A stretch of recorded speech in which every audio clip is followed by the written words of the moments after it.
My name is David, and after 23 years at the same company, I thought loyalty still meant something.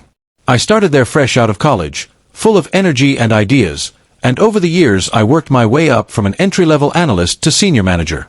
I wasn't flashy or loud, I just showed up every day, gave my best, mentored younger employees, and believed that hard work still mattered. But time changes people, and companies change faster.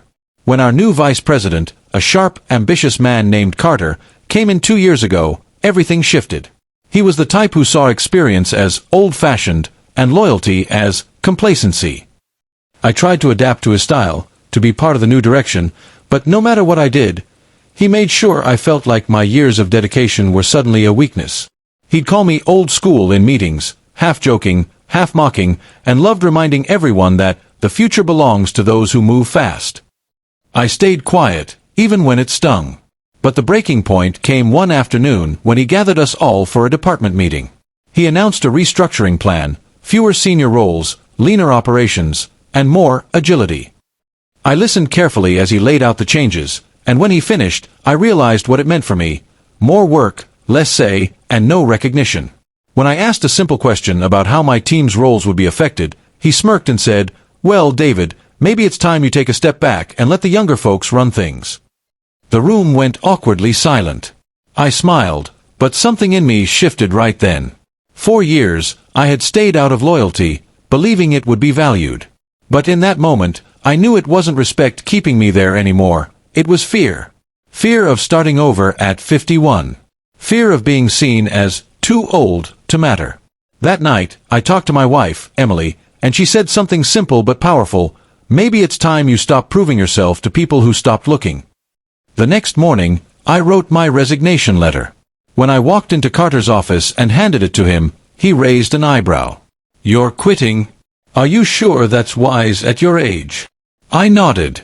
"I've given this company more than half my life. I think I've earned the right to start a new chapter."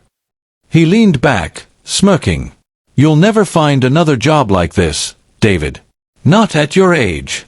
People want fresh ideas, not old habits." I smiled politely. "You might be right.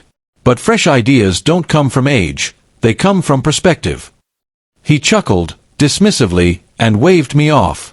I left his office feeling lighter than I had in years, though fear still clung to me. For the first time in decades, I didn't have a plan. But I did have something Carter didn't: a lifetime of experience and resilience that couldn't be taught in any leadership seminar. I spent the next few months rebuilding myself. I reached out to old colleagues, reconnected with people I'd mentored, and even took an online certification course to update my skills.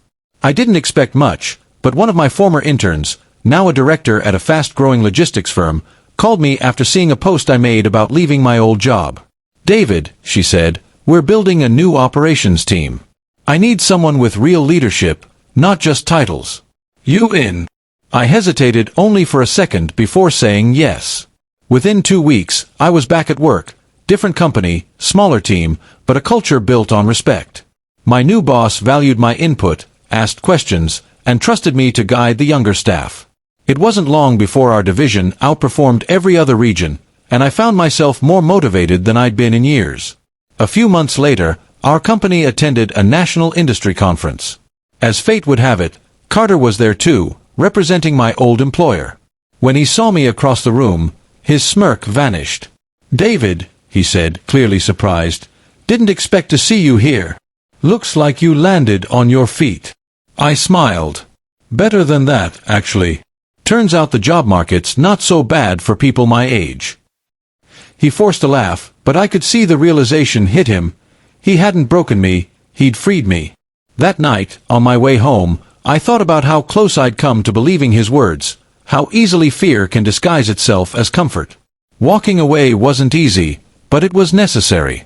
Because sometimes the best way to prove your worth isn't by fighting to stay, it's by daring to leave. And when people try to define you by your age, experience, or quietness, the best response is simple success. I didn't need to tell Carter I'd built something better. The results spoke for themselves. Some people measure value by youth. I measure it by growth. And in that sense, I've never been younger.